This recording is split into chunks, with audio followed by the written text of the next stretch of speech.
Hi, it's good to be here. As you can see, I'm the wandering type.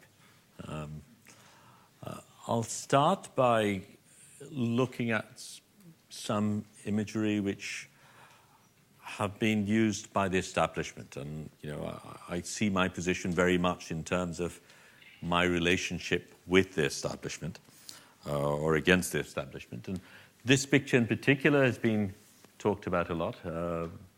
The photograph by Jodi Bieber of a woman, an Afghani woman who, as was stated by initially, that she'd been, her nose and ears had been cut by the Taliban. Later on, research seems to cast doubt on the veracity of that statement in terms of whether, in fact, it was the Taliban that did the damage. But the discussions have been more around the issue of how this image has been used and the fact that whereas it talks about what happens if we leave Afghanistan, whether the question of what happens after we've stayed in Afghanistan for 9 years is brought up or not, and how an image such as this is used in this particular instance to justify the presence and to justify the continuation of a war. But what I also want to take from this is something else, which will link up to a later image, and that is what transpires is that this was probably domestic violence.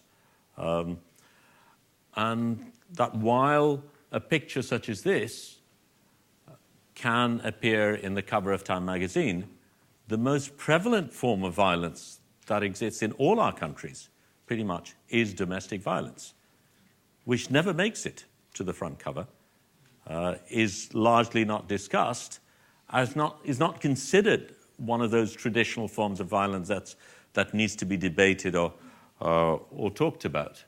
Of course, that doesn't apply to everyone. The other artist who we've been talking about, Nan Goldin, I don't know if this particular image is in the show. Probably not. Is it? Yeah. Okay. But Nan Goldin, of course, uses her own image to bring up the issue, and a very pertinent issue. But I do not see an image such as this or an image of domestic violence being placed in that same context of being used in that same manner, despite the fact that it is as pervasive a form of violence that we know about. Of course, we also talked earlier about Alberto Iar, about his representation of the situation in Rwanda, the fact that over a period of 3 months, 1 million Tutsis were killed, and the total Tutsi population being 8 million, really gives us a sense of the scale of that particular violence. The fact that the United Nations chose not to respond at that time has been taken by various people, and here's one person who's represented in a particular way. But I will actually come back to the original image because I want to refer to 2 pictures later on, which are very much part of where I come from. I'm a Bangladeshi, live and work in Bangladesh. My own country was born through a very violent birth. And the histories, as they're portrayed and as they're propagated, are said and established, as all histories are, by those who are in positions of power. And I find that quite interesting. So I'll talk about how that comes in. This particular photograph is a picture which you think you've seen. In fact, you haven't. The picture you've seen is a photograph by the French photographer Michel Laura. It's credited to both Horst Fass and Michel Laura, probably because Horst Fass was the bureau chief. But it's a very interesting situation where 2 photographers went around photographing the same situation. They submitted the work together as a collective body of work, and Michel Laura and Horst Fass's work won the Pulitzer. this particular photograph was taken by a Bangladeshi photographer called Rashid Talukdar. And this picture was first shown by us in 1993, 22 years after it was taken. The other photograph won a Pulitzer Award. Now, not this picture, the Michel Laura picture, which Sandra Phillips refers to as Horst Foss's picture, and that perhaps can be forgiven because in the credit line they're both there and she's not to know who actually took the picture. She mentions the secession of Bangladesh from India, a bit like the history of World War II mixing up Britain and Germany. Of course, this is in a book published by Tate Modern, which will go out to lots of people. It has the stamp of history on it. But there are many other things that are referred to within this text as well. I mean, Marc Reboux, for instance, in his text, let me just see, I think I've got part of that. Yes.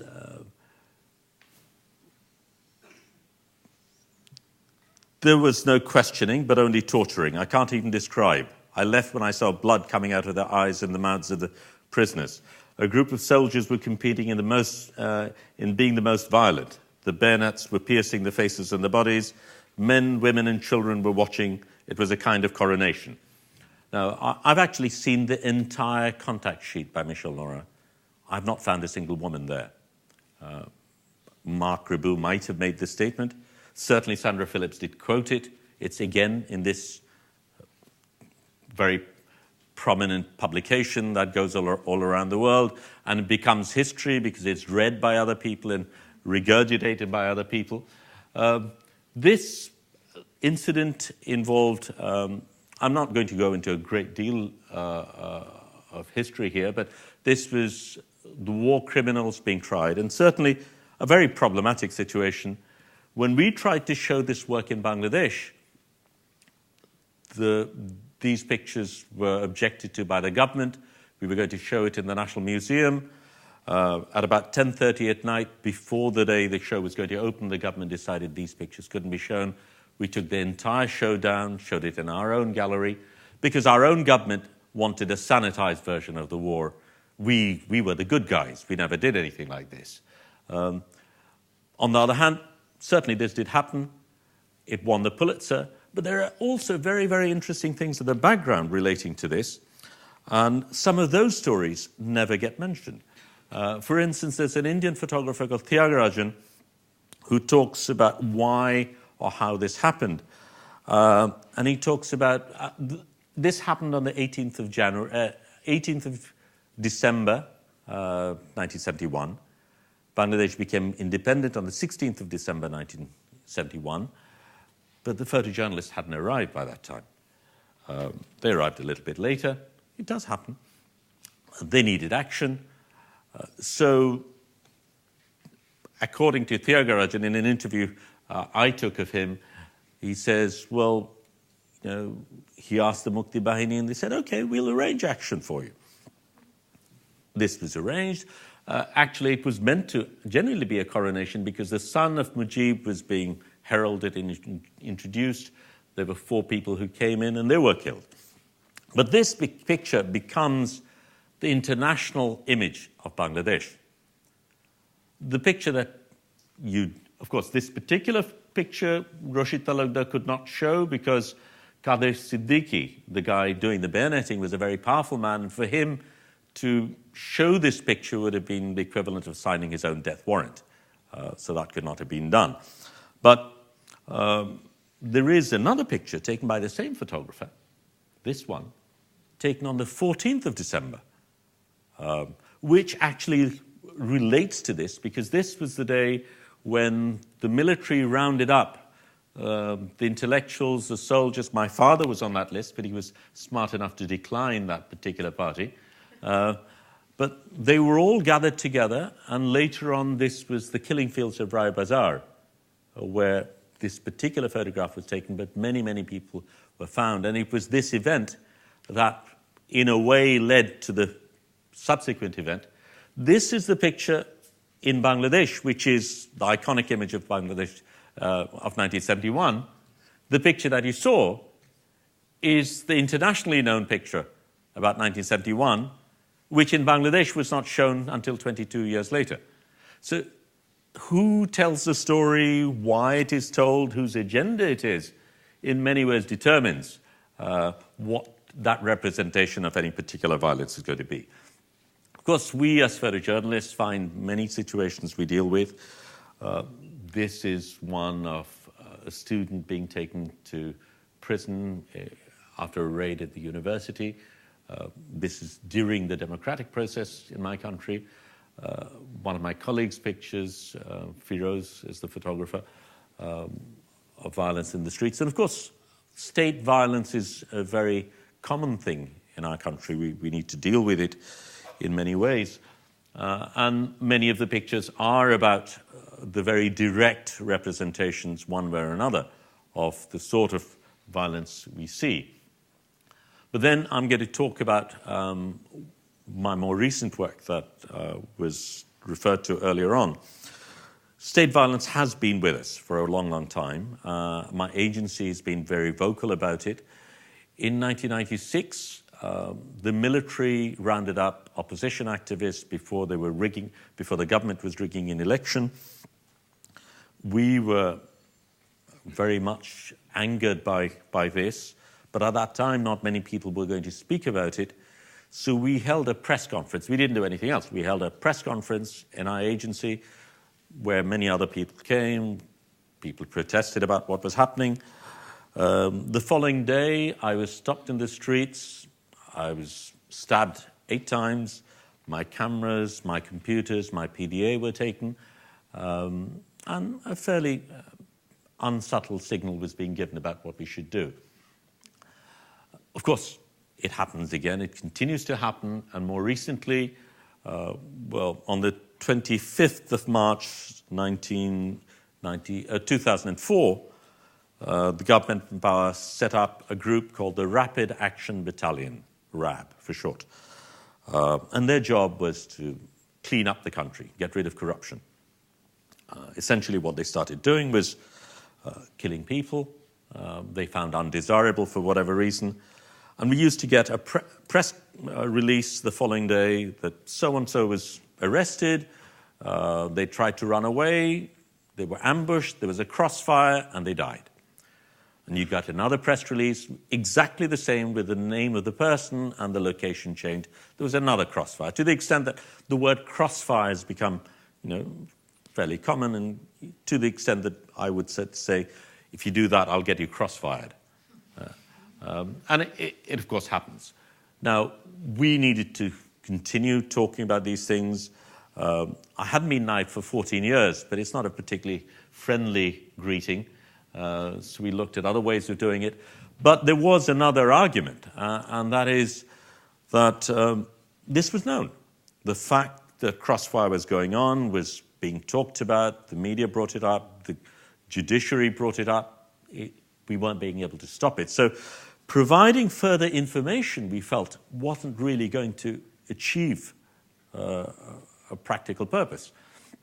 So what we decided to do was actually collect all the data that we could, and we put together a Google map with all the information about the case studies, with the locations, and this is just an image of it, but if you go to the Google map, when you go there, you will actually find details about this information that we made known. Then we decided to produce a type of imagery which did not, for practical reasons, certainly I wasn't even able to be at the sites where the killings were taking place, but for other reasons, for tactical reasons, and for reasons which we felt aid our representation, we decided to take the case studies and look for visual metaphors from the case studies, which we then began to use in our imagery. Well, I was the photographer, but I did have a research team with me. But within that, we also had a small video clip. And surprisingly to us, this was the most powerful piece that anyone talked about. And this action piece is a real footage. I'd been arrested by the very trigger-happy border security forces in India, who were handing me over to very trigger-happy border security forces in Bangladesh in the middle of the night, not really knowing what's going on. Of course, I was filming while this was happening. And this is real footage taken during that time, which was used as part of that installation. And more than any of those images, it was this video clip that caused by far the most potent response among the audience. I'm not going to show, there's not really that much to see. It's largely dark, there's not much happening, you can hear the crickets, you can hear some of the sounds, but you see these torchlights snaking through the grass, and while I'm filming it, not really sure about what's going to happen. Anyway, I'm not going to dwell more on that. If you need to, you can look at it later. It is online. The pictures that we used were fairly simple pictures. This is a paddy field. They were all taken at night. They were all lit by torchlight. And they all had a direct relevance to a particular crossfire. So we tried to show this work, as was mentioned. The show was closed down, riot police surrounded our place. These were the images there. I'm just going to quickly go through some of these images. And there are references. The reference to money, you can imagine perhaps, but I'll go into it later. A gamcha, which is a working man's cloth, which had been used to tie, blindfold a person before he was killed. Again, I'm sort of quickly going through it, but each one has a very, very direct relevance. But we gave no captions in this exhibition, just a little title. People were made to think about why this particular image was there. So it wasn't something that they could read very easily. They needed to work at it. Though the Google map was there, the particular images didn't have any of that. What they did have were quotations. For instance, shortly after the government came into power, the foreign minister was in Geneva at a human rights conference making a statement saying zero tolerance to extrajudicial killings. So that was one of the statements that accompanied one of the images, and there were other things of that sort.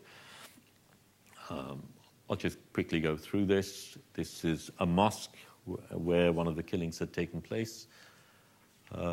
This is perhaps the only image that has a reference to a body. This was taken at a morgue.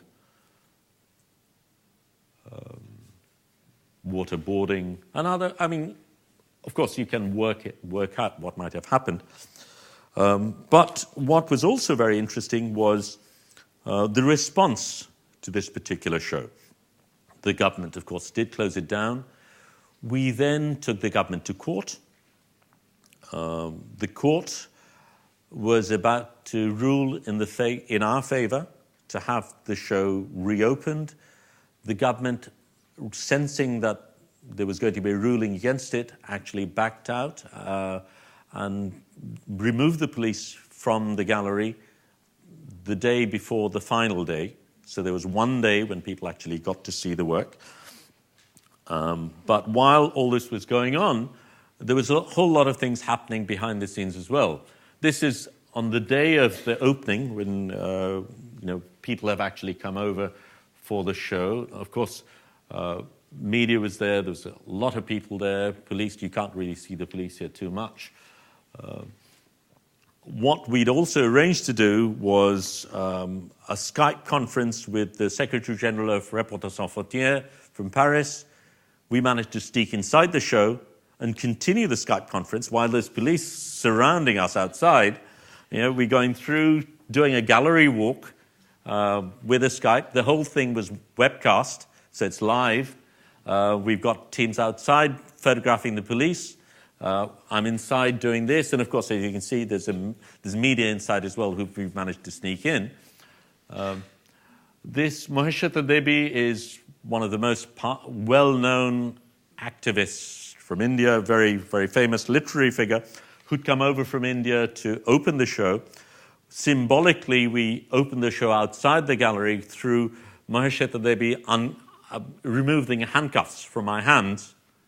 Nurul Kabir, the person on the right, is one of the most outspoken journalists in the country. So there were those statements being made.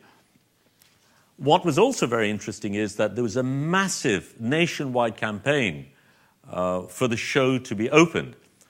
And the College of Art in Bangladesh, which is sort of the equivalent of Tate Modern here, when I had done an earlier show against General Ershad, who was a general who'd taken over Bangladesh, when I wanted to do that show, they refused to show the work. But their argument at that time was not because of its political content, but because it was photography, and therefore it didn't belong in a museum of its type. At the end of this show, there was this massive campaign all across the country. And one of the statements being made by, does this show? Yeah. That sign there is by students of the art college saying, preventing the Brick Gallery from showing the work is like banning painting. So it's quite an interesting turnaround that's taking place. But we did something a little bit more interesting, I felt, and let's see how this is going on. While this was happening, death threats were being made against me. I don't hear the audio. Well, it doesn't actually matter. The audio's in Bangla. But this guy, this guy is the guy who's making death threats against me. I'm photographing him. Hopefully he doesn't realize I'm the one he's making the death threats against. So I'm actually interviewing the guy making death threats about me. And while this is going on, we asked the police why that particular photograph is problematic, the photograph of the paddy field. And the policeman gives a wonderful conceptual analysis of why that picture of that paddy field is so dangerous. Because once you realize it's about crossfire, then you begin to know what must have happened on that paddy field and what it signifies, and therefore why it's so dangerous. And this picture must not be shown, and this show must be closed down. So you've actually got the police involved in a deconstruction, conceptual deconstruction of this entire process. So this is the policeman explaining that aspect of it. And this, we later found out, was from someone from a special branch in civilian clothes, again, doing the same sort of thing. So that's essentially what I want to leave you with. But the reason I bring it up is because I think as a strategist, as someone who needs to intervene, it's not simply a question of whether I'm a photojournalist, whether I'm a fine artist, whether I'm an activist. It is about results. It's about making things happen. And the point of the exercise is the extrajudicial killings continue. It is true that because of the focus, because of the huge visibility that this particular show had, the fact that it was on the front page of New York Times, that BBC, CNN, and a lot of people ran it and things like that, the extrajudicial killings did go down very dramatically towards the end of the show. But then the government changed its strategy. And one of the reasons we want the show to be seen and it to be coming up again is because the government now disappears people. So while there's no more crossfire and the word crossfire is no longer in the pages, people lose people, and you no longer have the body to deal with, you no longer have something tangible to relate to, and in some ways it's even a more scary transformation. So I'm talking not so much in terms of a photographer, but of an activist placing myself within that space, of having to continuously maneuver along those shifting sands and finding ways in which to continue being relevant, which I believe is part of the exercise. Thank you.